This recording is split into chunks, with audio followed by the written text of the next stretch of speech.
Point made.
How do we...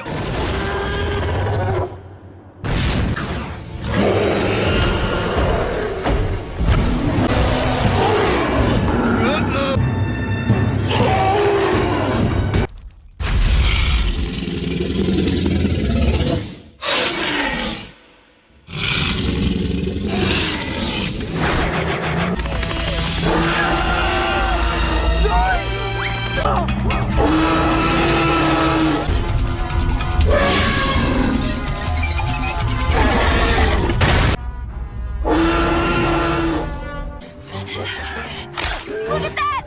I got an egg. How many eggs did you poach, little brother? Do we have to steal other creatures' eggs? I mean, couldn't we just go vegan? Sure, we can eat vegan.